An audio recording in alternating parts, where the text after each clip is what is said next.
ক্লাসরুমে যেটা আপলোড করা হয়েছে সেটাই। আর দেখেন আমাদের সিলেবাস ছিল হচ্ছে মিডের আগে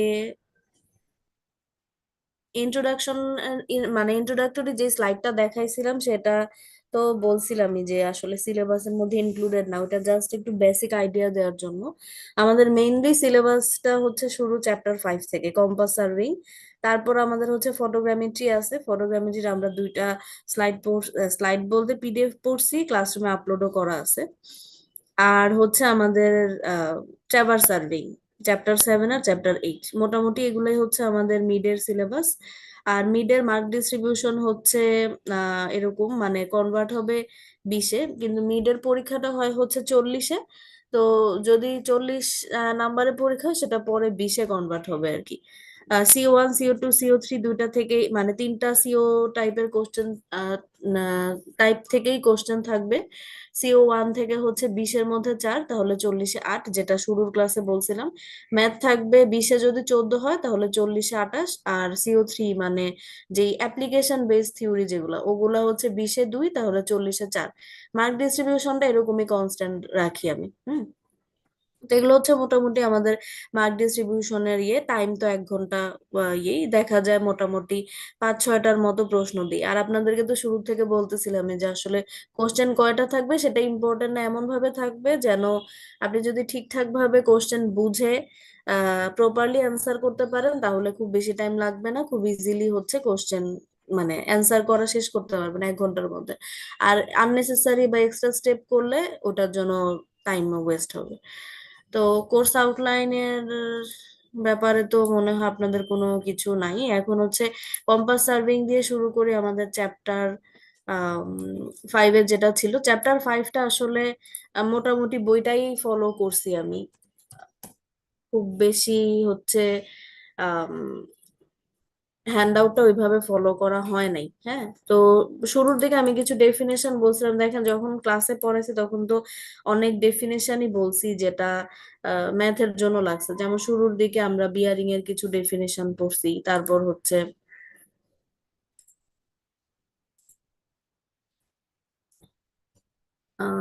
বিয়ারিং এর, মেরিডিয়ান। হ্যাঁ বিয়ারিং এর ডেফিনেশন পড়ছি, 3 টাইপের মেরিডিয়ানের ডেফিনেশন পড়ছি, তারপর কনভার্সন সিস্টেম গুলো পড়ছি। এগুলো আসলে কি অঙ্কের টপিক, এগুলো থেকে আলাদা করে কোনো থিওরি ওইভাবে আমি কখনোই দেই নাই, এবারও আসলে দেওয়ার চান্স নাই, কারণ এগুলো আপনাদের অঙ্ক করার জন্য এমনিতে এই থিওরি গুলো কাজে লাগে আর কি। তো অঙ্ক তো আমাদের বলার কিছু নেই, 5.1 থেকে 5.13 সব অঙ্কই করবেন। প্রেডিকশন করতে যাবেন না বা অ্যাজাম্পশন করতে যাবেন না যে ম্যাডাম এটা দিবে ওটা দিবে না, আমি তো ভাবছি এটা দিবে ওটা দিবে না, বা গতবার এটা দিছে এবার এটা দিবে না, এরকম কোনো প্রেডিকশনের কিছু নেই, বুঝছেন? ক্লাসে যেভাবে বলা হয়েছে ঠিক ওইভাবেই অঙ্কগুলা করবেন। এবং কোশ্চেনের কথা তো বারবারই আমি বলছি যে সিটিতে তো আপনারা দেখছেন, আপনাদের সিটির খাতা মোটামুটি দেখা হয়ে গেছে, আমি নাম্বারটা আপনাদেরকে ক্লাসরুমে শেয়ার করে দিব হয়তোবা। তো সিটিতে কোশ্চেন গুলো যেভাবে আসছে ঠিক ওইভাবেই হচ্ছে আমাদের পরীক্ষার সময় আমি দেওয়ার চেষ্টা করি, যতটুকু সম্ভব ক্লিয়ার করে বলা যায় ততটুকুই বলা থাকে, বুঝছেন? তো কোশ্চেনের লেন্থ দেখে কেউ চিন্তা করবে না যে অঙ্কটা অনেক বড়, কারণ বইতে অঙ্কগুলো অনেক স্ট্রেট ফরওয়ার্ড করে কোশ্চেন গুলো বলা। আর কোশ্চেন ভালোভাবে পড়ে অ্যান্সার করতে হবে। ইন্টেরিয়র অ্যাঙ্গেল বলছি নাকি বিয়ারিং বলছি, ক্লাস টেস্টে অনেক কিছু অবজারভেশন হয়েছে আমার, সেটা হচ্ছে আপনাদেরকে কোন সেটে যে কি কোশ্চেন করছিলাম ভুলেও গেছি। যেমন এ সেটে হচ্ছে এ সেকশনে কোশ্চেন করছিলাম ওই 5.10 এর কনসেপ্টের আর কি, রিডিউস বিয়ারিং যদি থাকে লোকাল অ্যাট্রাকশন বের করার অঙ্ক। এটা অনেকেই আপনারা যেটা করছেন অনেকে 0 পাইছেন এই কারণে আপনারা প্রথমে হচ্ছে রিডিউস বিয়ারিং কে হোল সার্কেল বিয়ারিং এ কনভার্ট করে তারপর অঙ্কটা করছেন। এটা কমপ্লিটলি আপনাদের রিডিউস বিয়ারিং দিয়ে অঙ্কটা করতে হবে, হোল সার্কেল বিয়ারিং এ কনভার্ট করে যদি অঙ্ক করেন তাহলে কিন্তু অঙ্কটা হবে না, আমি ক্লাসের সময় বারবার বলছি। তো যারা এইভাবে সিটিতে করছেন তারা 0 পাইছেন।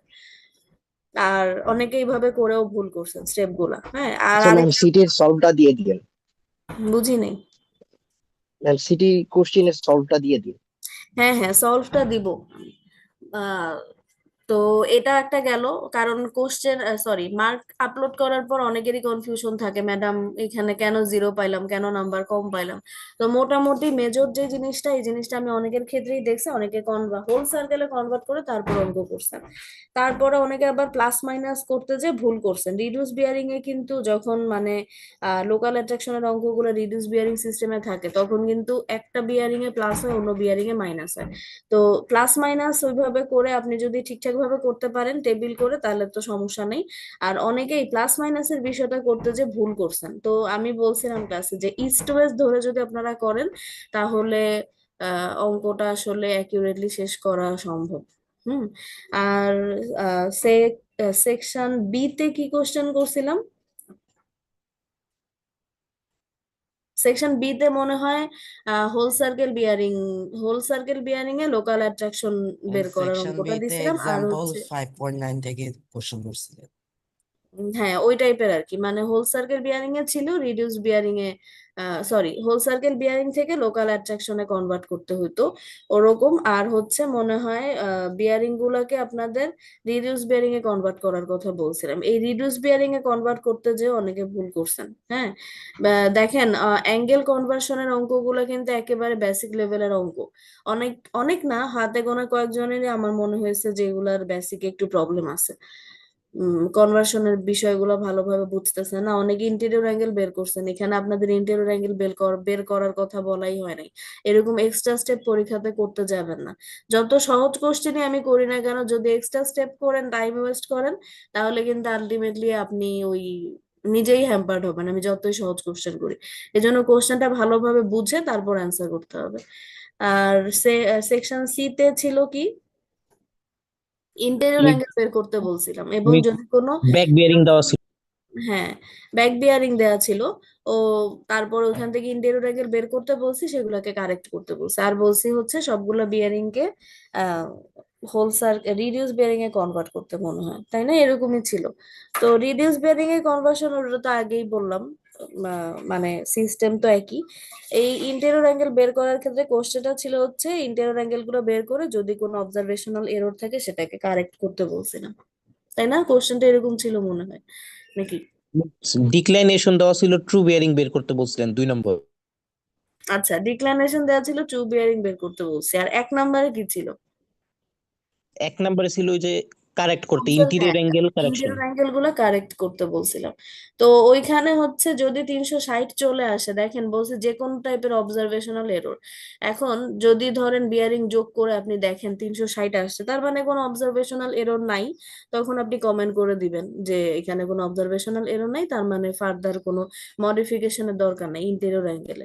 আর যদি দেখেন এখানে একটা সেটে এরকম ছিল, সি সেকশনে সেট 2 তে মোস্ট প্রবাবলি, সেটা হচ্ছে এখানে কিন্তু লাস্টের লাইনের বিয়ারিংটা ঠিক কোয়াড্রেন্টে ছিল না, বুঝছেন? যার কারণে এই জিনিসটা আহ এখানে মানে অবজারভেশনাল এরর মানে যে কোনো টাইপের অবজারভেশনাল এররই হতে পারে, এটা সলভ দিলে আপনারা বুঝবেন। তো এখানে একটা কমেন্ট করে দিতে হতো যে এখানে আসলে লাইনের বিয়ারিং মানে লাস্ট লাইন হোক বা ফার্স্ট লাইন হোক, আপনি মানে যেখান থেকে শুরু করেন, আমরা তো মোটামুটি ছবি আঁকাটা ফার্স্ট লাইন থেকে শুরু করি। ফার্স্ট লাইন থেকে শুরু করলে লাস্ট লাইনে যে ছবিটা কিন্তু আসলে মিলানো মিলানো পসিবল হয় না সেট 2 তে। তখন ওই ক্ষেত্রে একটা কমেন্ট করে দিলেই হতো, বুঝছেন? তো মোটামুটি এগুলাই ছিল কোশ্চেনের ইয়ে, খুব বেশি ইয়ে দেখি নাই আমি। আর হচ্ছে আহ ইন্টেরিয়র অ্যাঙ্গেলে অনেকের না কয়েকজনের দেখছি আর কি, যে আমার কাছে মনে হচ্ছে কনসেপ্টে একটু প্রবলেম আছে, কোন বিয়ারিং থেকে কোন বিয়ারিং বিয়োগ দিব বুঝতেছি না। আর ছবি আঁকার ক্ষেত্রে অনেকে দেখছি যে র্যান্ডম চতুর্ভুজ টাইপের এঁকে বসে আছেন।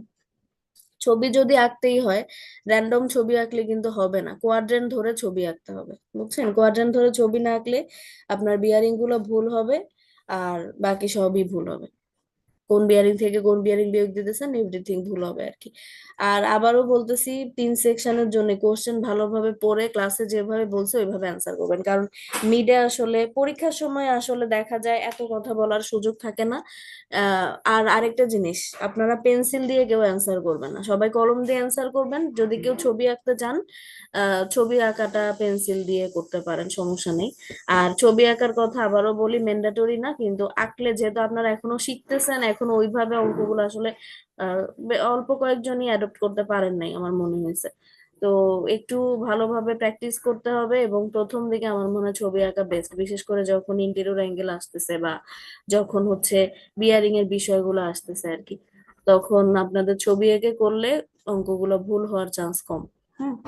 তো মোটামুটি সিটি টপিক নিয়ে বলতে বলতে অনেক কিছুই বললাম। অঙ্কের ব্যাপারে তো আর তেমন কিছুই বলার নাই, যে সমস্ত জায়গাতে চেক দরকার ওই সমস্ত জায়গাতে অবশ্যই চেক দিতে হবে। এই কোশ্চেনটা পরীক্ষাতে কেউ করবে না যে ম্যাডাম চেক লাগবে কিনা, কারণ প্রতিটা স্টেপে কিন্তু নাম্বার থাকে। চেক যদি না দেন হয়তো বা নাম্বার কম, হয়তো বা কত এক দেড় এক নাম্বার, মানে ডিপেন্ড করে টোটাল কত মার্কস এর কোশ্চেন, ওটার উপর বেস করে ধরেন এক বা হাফ এরকম কাটা যায়।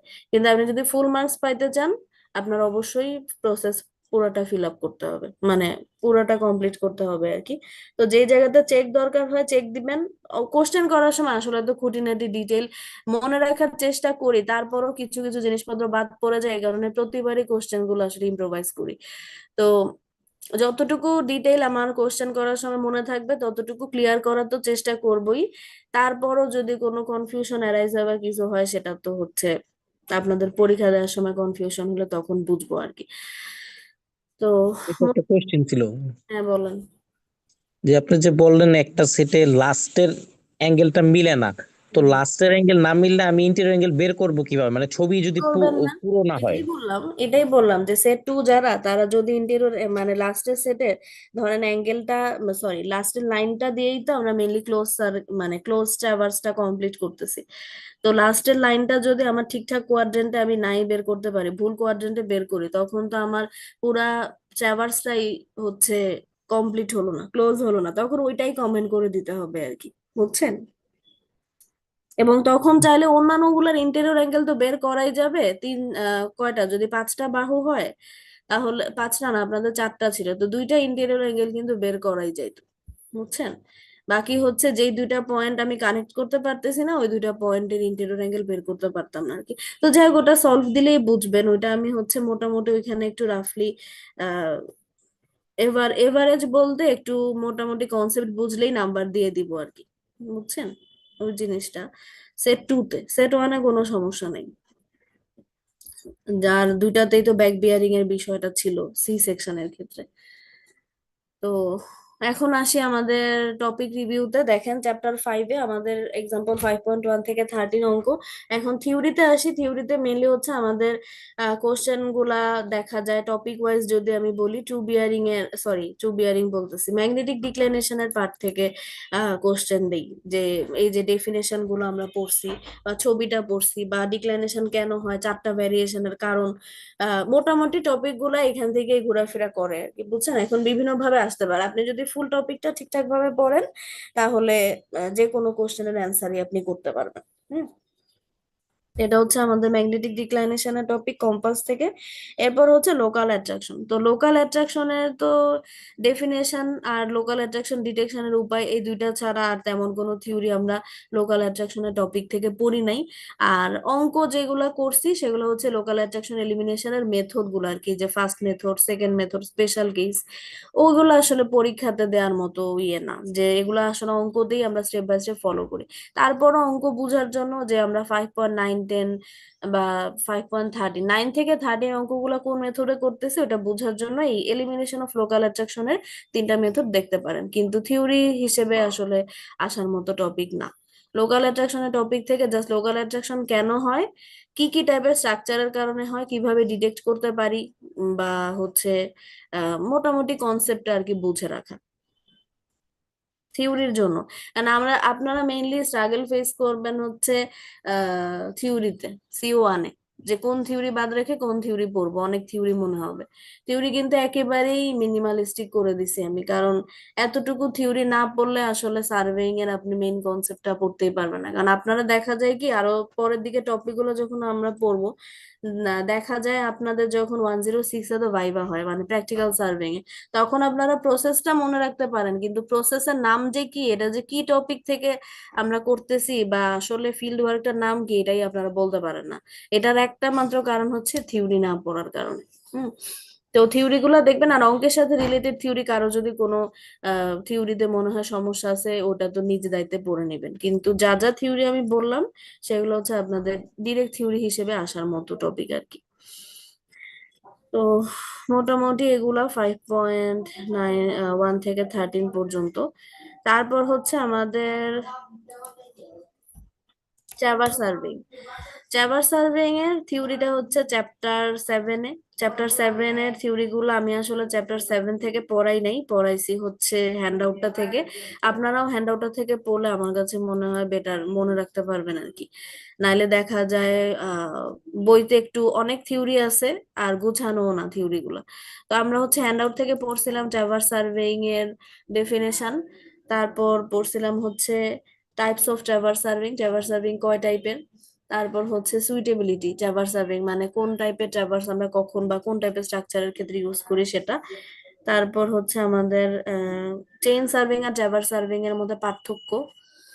তারপরে হচ্ছে checks in open traverse, checks in close traverse, এগুলা পড়বেন আর কি। মেথড গুলা বলতে খুব বেশি তো ডিটেল মেথড নাই, ওই যে যেই 4-5টা মেথড আছে ওগুলা ধরেই একটু শর্টলি পড়বেন। আর হচ্ছে গ্রাফিক্যাল মেথডের যেই থিওরিটা, ওইখানেও আমাদের বিভিন্ন ডেফিনেশন ছিল, ক্লোজিং এরর বা রিলেটিভ এরর অফ ক্লোজার বা গ্রাফিক্যাল মেথড আমরা কিভাবে করি। আহ এই থিওরি গুলা মোটামুটি ট্রাভার্স সার্ভিং থেকে পড়বেন। আর অঙ্কর জন্য যেগুলো L cos theta L sine theta, ওগুলো তো থিওরি না, ওগুলো জাস্ট অঙ্কের জন্য আর কি। আর গ্রাফিক্যাল মেথডের একটা অঙ্ক আমি আপনাদেরকে করাই দিছিলাম, এটা বলছি যে হ্যান্ড আউটেও নাই, বইতেও নাই। আচ্ছা, 1 মিনিট।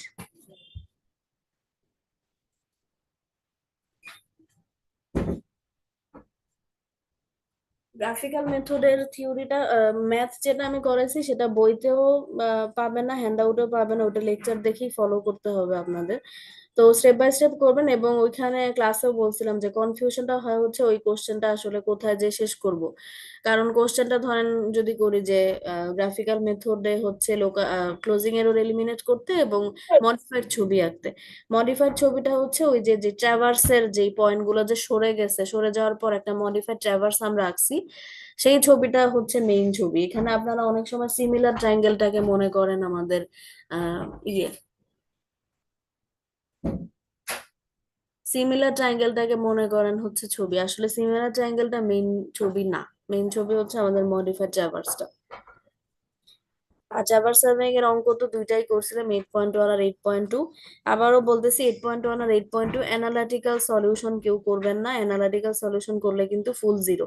অ্যানালিটিক্যাল সলিউশন বলতে কম্পোনেন্টে ভাগ করে summation of F X zero বা summation of L zero D zero এইভাবে করে করবেন না, স্টেপ বাই স্টেপ করবেন, স্পেশালি 8.2 তে। কারণ এইখানে আপনারা যদি অ্যানালিটিক্যাল সলিউশন করেন, আমি যেই যেই স্টেপ গুলোর জন্য, ধরেন 8.2 তে আমরা ইন্টেরিয়র অ্যাঙ্গেল বের করতেছি, সেগুলো চেক দিতেছি, সাইন রুল ইউজ করতেছি, এই জিনিসগুলো কিন্তু অ্যানালিটিক্যাল সলিউশনে নাই। তো এই জন্য দেখা যায় কি আমাদের কোশ্চেনে কিন্তু নাম্বার দেওয়ার সুযোগ থাকে না, এই জন্য কেউই অ্যানালিটিক্যাল সলিউশন করবেন না। আর 8.2 তে একটা চেক আছে, চেক দিতে হবে। 8.1 এর জন্য কোনো ছবি আঁকার দরকার পড়ে না, ট্রাভার্সে ছবি আঁকা ছাড়াই আমরা অঙ্ক করতে পারি।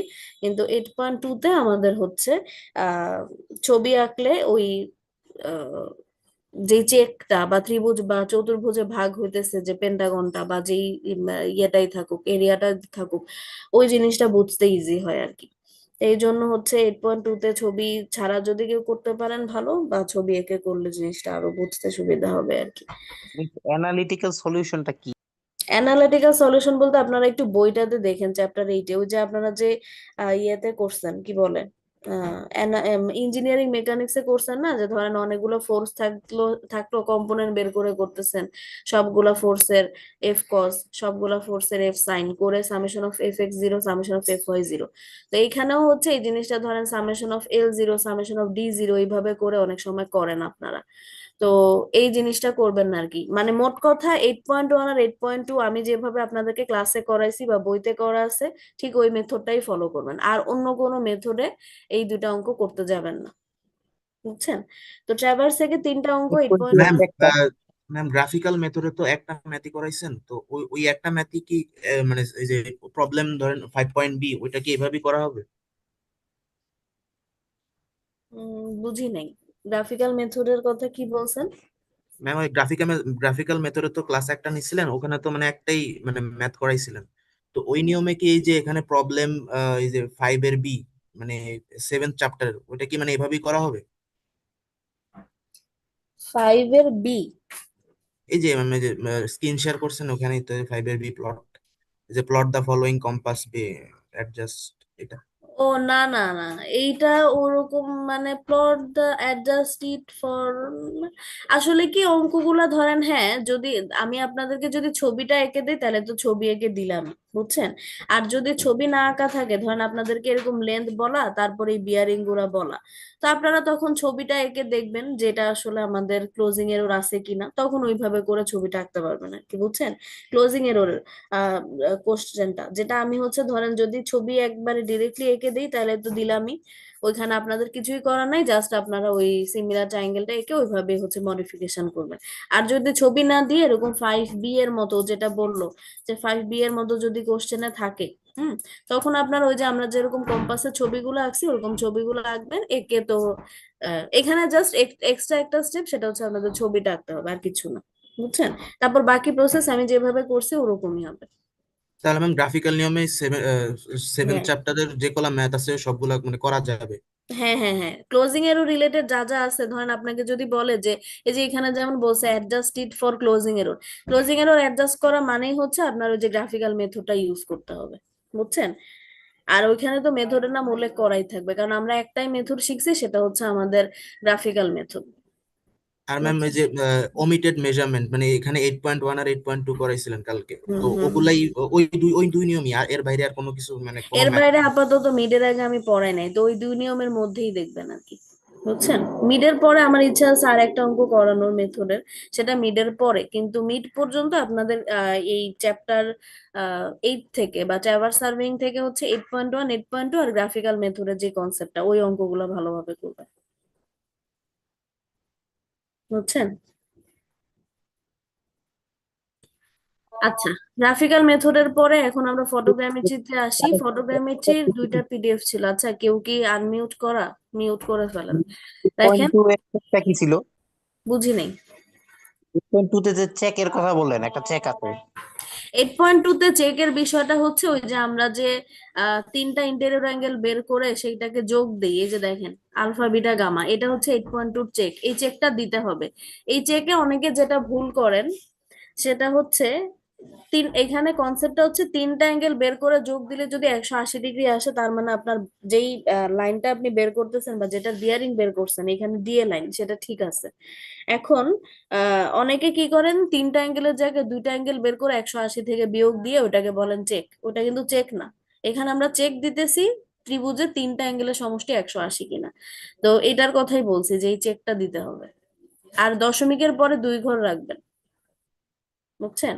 আর যদি যে কোনো অঙ্কের ক্ষেত্রে ট্রাভার্স হোক বা কম্পাস হোক, যদি ডিগ্রি মিনিট সেকেন্ড এরকম আসে, মিনিট সেকেন্ডকে ভুলেও ডিগ্রিতে কনভার্ট করতে যাবে না, তখন কিন্তু দেখবেন যে চেক গুলাতে যে মিলবে না, কোশ্চেনে যেভাবে থাকবে বিয়ারিং গুলা ঠিক ওইভাবেই আপনারা অ্যান্সার করবেন। অনেকে আপনারা কি করেন, সেকেন্ডের পার্টটুক বাদ দিয়ে অঙ্ক করেন, যারে সেকেন্ডটা তো কম বাদ দিয়ে দিই, এরকম বাদ দিবেন না, বুঝছেন। একেবারে কোশ্চেনে যা আছে ঠিক ওইভাবে ওই ভ্যালু ধরেই অ্যান্সার করবেন আর কি।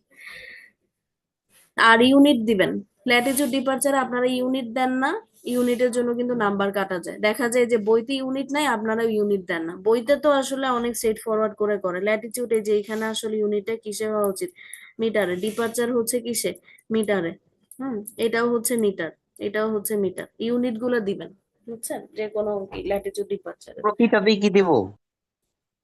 প্রতিটাতে না, আপনি যদি এই যে টেবিলের উপরে যদি মিটার বলে দেন তার মানে এই সবগুলাই মিটারে আছে, ডিপারচারেও এরকম তাই। তারপর নিচে এখানে যে মিটার লিখবেন, এখানে যে মিটার লিখবেন, বুঝছেন। তারপর এই যে যখন অ্যাডজাস্ট করতেছেন এখানে তো আলটিমেটলি মিটার আছেই, বুঝছেন। এই ইউনিট গুলো আপনারা দেখা যায় মিস করে যান, এই যে এখানেও যেমন ইউনিট নাই, বুঝছেন, যেই জায়গাতে ইউনিট আছে ওই জায়গাতে ইউনিট লিখতে হবে। ম্যাম এই যে p/√/p² + k, ওটা কি, এটাই কি অ্যানালিটিক্যাল সলিউশন? এটাই কি লিখতে না বলছেন? না, এটা অন্য মেথডের, বুঝছেন, এটা হচ্ছে ডিফারেন্ট কেস আছে, তো এটা অন্য এই যে কেসে। অ্যানালিটিক্যাল সলিউশন লেখা হচ্ছে। অ্যানালিটিক্যাল সলিউশন এই যে দেখেন, দেখছেন, অ্যানালিটিক্যাল সলিউশন হচ্ছে এগুলা। এখানে আমরা কোনো মানে কম্পাসের কোনো কনসেপ্টই ইউজ করি না। এখানে শুধুমাত্র আমরা এই যে দেখেন L cos theta L sine theta ছাড়া আর ত্রিকোণমিতিক কিছু ফর্মুলা ছাড়া আর কিচ্ছু এখানে নাই। হুম, এগুলা করবেন না আর কি। মানে আপনারা এত অ্যানালিটিক্যাল সলিউশন বুঝতে যায় না। 8.1 আর 8.2 এক্সাম্পলে যেভাবে করা আছে ঠিক ওই মেথড ফলো করেই করবেন, বুঝছেন? আর কোনো কনফিউশন আছে ড্রাইভার্সে? নাই মনে হয়। এখন ফটোগ্রামেট্রিতে যাই। ফটোগ্রামেট্রিতে আমাদের প্রথমেই হচ্ছে ডেফিনেশন। ফটোগ্রামেট্রির দুইটা পিডিএফ আছে, একটা হচ্ছে থিওরির, একটা হচ্ছে ম্যাথের। থিওরির পিডিএফটা থেকে থিওরি পড়বেন, ম্যাথের পিডিএফটা থেকে শুধুমাত্র ম্যাথ করবেন, কারণ ম্যাথের পিডিএফ অনেক থিওরি আছে, সেগুলা পড়ার দরকার নাই। তো ফটোগ্রামেট্রিতে আমাদের হচ্ছে এখানে কি ডেফিনেশনটা পড়তে হবে। ডেফিনেশন ওই তো আগের মতোই, মেইনলি হচ্ছে মেইন কনসেপ্টটা বুঝে কিওয়ার্ড গুলা ঠিক রেখে যেভাবেই হোক আপনি সাজায় লিখতে পারেন, অসুবিধা নাই। তারপর হচ্ছে ফটোগ্রামেট্রির রিকোয়ারমেন্ট। রিকোয়ারমেন্ট গুলো হচ্ছে এগুলো আর কি, যে ফটোগ্রামেট্রির জন্য আমাদের কি কি স্টেপ ফলো করা লাগে। এই যে এগুলো হচ্ছে বেসিক্যালি স্টেপস যেগুলো আমরা ফলো করি ফটোগ্রামেট্রিতে, ওগুলো। এরপর হচ্ছে ফিল্ড অ্যাপ্লিকেশন, ইম্পর্টেন্স, এগুলা মোটামুটি সিমিলার। আপনি যদি ফিল্ড অ্যাপ্লিকেশন ঠিকঠাক ভাবে পড়েন তাহলে ইম্পর্টেন্সটাও লিখতে পারবেন। তো ফিল্ড অ্যাপ্লিকেশনটা মোটামুটি বুঝে লিখবেন। দেখা যায় আমি 5-6টার মতো আহ এখানে কয়টা পয়েন্ট আছে, টোটাল 6টা পয়েন্ট আছে। তো 6টা পয়েন্ট আপনারা বুঝে ওইভাবে লিখবেন আর কি। অ্যাপ্লিকেশন গুলো আমি যেভাবে ক্লাসে বুঝাইছিলাম ওরকম ভাবে বুঝে লিখবেন। খুব বেশি শর্টও না, খুব বেশি ইলাবোরেটও না, বুঝছেন? মোটামুটি একটা পয়েন্ট দেখলে যতটুকু সম্ভব বোঝা যায় ততটুকু লিখবেন, এটা আপনারা বুঝবেন আমি জানি। তারপর হচ্ছে ফটোগ্রামেট্রির অ্যাডভান্টেজ ডিসঅ্যাডভান্টেজ পড়বেন, যেভাবে আছে এখানে পয়েন্টগুলো খুব সুন্দর করে আছে ওইভাবেই পড়বেন। টাইপস এর মধ্যে যদি আপনাদেরকে বলা হয় explain different types of photogrammetry with ফিগারের কিছু নাই, explain different types of photogrammetry, তখন কিন্তু আপনার কোশ্চেনটা একটু ব্রড করে লিখতে হবে। সেটা হচ্ছে প্রথমে দুইটা মেইন ক্লাসিফিকেশন, একটা হচ্ছে টেরিস্ট্রিয়াল, একটা হচ্ছে এরিয়াল। টেরিস্ট্রিয়াল ফটোগ্রামেট্রির কোনো ক্লাসিফিকেশন নাই, এরিয়াল ফটোগ্রামেট্রির ক্লাসিফিকেশন আছে। একটা হচ্ছে ভার্টিক্যাল, একটা হচ্ছে অবলিক। ভার্টিক্যাল ফটোগ্রাফের আবার দুইটা আছে, একটা হচ্ছে হাই অবলিক, একটা হচ্ছে লো অবলিক। হুম, তো যদি আপনাকে বলা হয় যে explain different types of photogrammetry, তখন কিন্তু আপনার অ্যান্সারটা শেষ হবে হাই অবলিকে এসে, বুঝছেন? মানে এক্সটেন্টটা বুঝবেন যে আসলে কি চাওয়া হয়েছে। যদি বলা হয় যে explain different types of aerial photograph, তখন আর টেরিস্ট্রিয়ালের দরকার নেই, আপনি এরিয়াল ফটোগ্রাফের ডেফিনেশন বা শর্ট নোট থেকে শুরু করে ওর যা যা কিছু আছে সেগুলো পড়বেন। মানে মোট কথা এই টপিক থেকে পুরাটাই পড়বেন, বিভিন্ন টাইপ কোশ্চেনে যেভাবেই আসুক আসবে। হুম, কিন্তু আপনাদের বুঝে অ্যান্সার করতে হবে যে কোন পার্টটুকু আসলে কোশ্চেনে চাওয়া হয়েছে, ওই বেসিস আর কি। তারপর আর তো তেমন কিছু ফটোগ্রামেট্রি থেকে নাই, এগুলো হচ্ছে ফটো এরিয়াল ক্যামেরার কিছু স্পেসিফিকেশন আর কি, এগুলো পড়তে পারেন 4টা। হুম, এই টপিকটা আসলে ছোটই। এখন আসি ম্যাথে। ম্যাথের স্লাইডে আমাদের দুইটা ম্যাথ মনে হয় করছিলাম। একটাই ফর্মুলা, এই যে এই ফর্মুলাটা S equals small F divided by capital H minus small H, মানে ফর্মুলা 14.1। এখানে এস হচ্ছে স্কেল, এফ হচ্ছে ক্যামেরার ফোকাল লেন্থ, ক্যাপিটাল এইচ হচ্ছে ফ্লাইং হাইট, মানে যেই হাইট থেকে আমরা ছবি তুলছি। এই ইকুয়েশনটা আমাদের কাজে লাগতেছে হচ্ছে এরিয়াল ফটোগ্রামেট্রির ক্ষেত্রে, কারণ এরিয়াল ফটোগ্রামেট্রিতে আমরা গ্রাউন্ড সারফেস থেকে একটা সার্টেন হাইটে উপরে উঠে এরিয়াল ভেহিকেল বা এরোপ্লেনের মাধ্যমে ক্যামেরাটাকে সেট আপ করে তারপর ছবি তুলি, যার কারণে আমরা অনেক উপর থেকে ছবি ক্যাপচার করার জন্য যে কোনো ছবিতেই আসলে আমাদের কি হয়, স্কেল ডাউন হয়ে যায়, কারণ অনেক বড় এরিয়াকে ছোট একটা ফিল্মের মধ্যে বা ছোট একটা উইন্ডোর মধ্যে ক্যাপচার করি আমরা। তো এই জন্য আমাদের মেইনলি এই ইকুয়েশনটা এরিয়াল ফটোগ্রামেট্রির ক্ষেত্রেই অ্যাপ্লিকেবল শুধুমাত্র। তো এস হচ্ছে স্কেল, যে স্কেলে একটা অবজেক্ট স্কেল ডাউন হইতেছে সেটা। আর স্মল এফ হচ্ছে আমাদের focal length of the camera, capital H হচ্ছে ফ্লাইং হাইট, মানে একটা ডেটাম থেকে যতটুকু উপরে এরিয়াল ভেহিকেলটা আছে সেটার ভার্টিক্যাল ডিস্টেন্স। আর স্মল এইচ হচ্ছে আমাদের এই যে যে কোনো ডেটাম, ধরেন এক্স এক্স হচ্ছে আমাদের একটা ডেটাম সারফেস, এই সারফেসটা থেকে গ্রাউন্ড সারফেসের বিভিন্ন পয়েন্ট কতটুকু ভার্টিক্যাল ডিস্টেন্স উপরে আছে সেটাই হচ্ছে আমাদের স্মল এইচ। মানে এইচ হচ্ছে এলিভেশন এট এনি পয়েন্ট, আর এস হচ্ছে স্কেল, স্মল এফ হচ্ছে ফোকাল লেন্থ, আর ক্যাপিটাল এইচ হচ্ছে ফ্লাইং হাইট। এরপর ফর্মুলা 14.1 এগুলা আসলে 14.1 আর 14.2 এই দুটা অঙ্কই আমরা করছি। এর মধ্যে 14.1টা একটু ডিটেল, কিন্তু আপনারা যদি একটু দেখেন মানে এখানে আসলে লিনিয়ার যে ইকুয়েশন মানে y cos mx plus c এই ইকুয়েশনের অ্যাপ্লিকেশন হয়েছে আর কি। এখানে বিভিন্ন ভ্যালু বসায় বসায় আমরা অঙ্কগুলা করি। তো এই দুইটা অঙ্কই মোটামুটি ফটোগ্রামেট্রি থেকে দেখবেন আর কি, 14.1 আর 14.2। তো এতটুকুই হচ্ছে আমাদের মিডের সিলেবাস, আর তেমন কিছু নাই আমার এর থেকে। এখন আপনাদের কি বলার আছে ফটোগ্রামেট্রি থেকে বা অন্য কোথাও থেকে কিছু?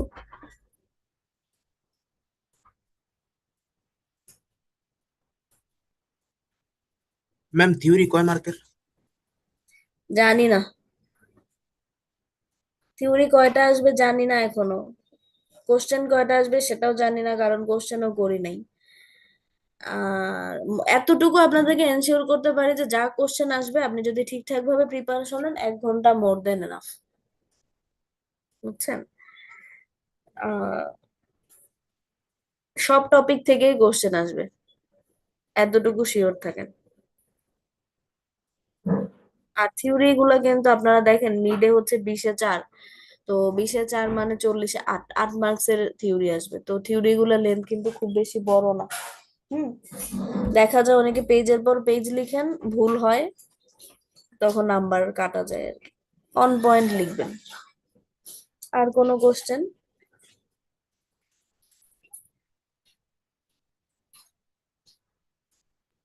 বিভিন্ন টাইপের ফটোগ্রামেট্রির এক্সপ্লেনেশন যে করতে বলেন সেখানে কি প্রতিটারই বর্ণনা দিতে হবে? বর্ণনা বলতে কি একেবারে যতটুকু মানে যেই জিনিসগুলো একেবারে ইম্পর্টেন্ট কোন একটা টাইপে থাকা উচিত ওই ইম্পর্টেন্ট পয়েন্ট গুলো দিবেন আর কি, 2-3টা। যদি সবগুলোর এক্সপ্লেনেশন ওরকম ভাবে আসে, কি পয়েন্ট আছে না কিছু, কি পয়েন্ট দুইটার মতো লিখলেই হবে, 2-3টার বেশি কি পয়েন্ট নাইও।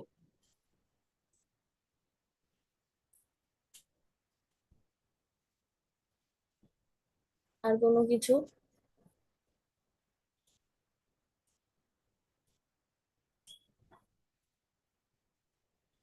আচ্ছা, মনে হয় না। ঠিকঠাক মতো পড়াশোনা করেন, ভালোভাবে প্রিপারেশন নিয়ে যেভাবে বলছি ক্লাসে ঠিক ওইভাবেই অ্যান্সার করবেন। পরীক্ষার হলে কি হবে না হবে সেটা আহ মানে কিভাবে করব না করবো এই টাইপের কোশ্চেন দয়া করে করেন না। আর হচ্ছে কি বলবো, যদি মনে হয় কোশ্চেনে কোনো ভুল আছে পরীক্ষার সময়, কোশ্চেনে ভুল আছে কিন্তু কারেকশন আমি দিতেছি না, কোশ্চেনে ভুল থাকলে তো অটো নাম্বার পেয়ে যাবেন। আর যদি কোশ্চেনে ভুল না থাকে তাহলে বুঝতে হবে আপনার ভুল, বুঝছেন? কিন্তু ধরে নেবেন যে কোশ্চেনে আসলে কোনো ভুল নাই। কারণ ক্লাস টেস্টেই দেখা যায় যে ক্লাস টেস্টে একটা সেটের কথা যে বললাম এই টাইপের জিনিসপত্রগুলো আসলে দেখা যায় ক্লাস টেস্টেই অনেক সময় হয়। কিন্তু মিড-টিডে এরকম টাইপের আনপ্রেডিক্টেবল কিছু আসলে দেয়া হয় না, কারণ মিডে এমনিতেই সময় কম থাকে, বুঝছেন?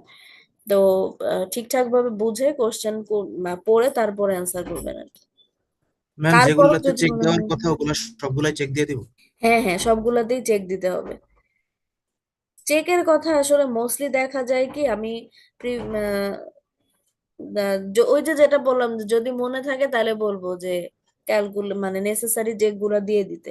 আর যদি নাও কোশ্চেনে মেনশন করা থাকে আপনারা দিয়ে দিবেন আর কি চেক।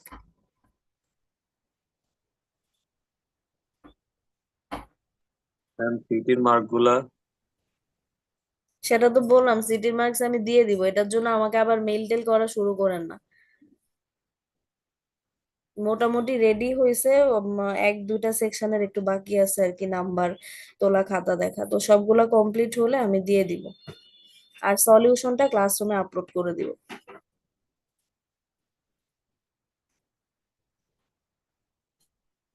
আর কোনো কোশ্চেন? যদি কোনো কোশ্চেন না থাকে তাহলে ক্লাসটা এন্ড করে দেই এখানে।